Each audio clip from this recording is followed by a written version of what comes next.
Welcome to my channel, Mystic Muse. I'm Valerie. Today I'm going to show you how to make a gold star and gold lip gloss with a lip gloss base.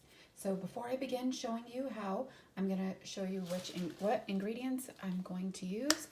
This is coconut oil and it needs to be fractionated so that way it'll stay liquid. This is vegetable glycerin. It's good for the lips to retain moisture and it helps with cell turnover. You use it in a smaller amount, like 10% of whatever the amount is that you're using. And this is the TKB lip gloss base. And I will be using the edible gold stars. I'll link all of the products down in the description.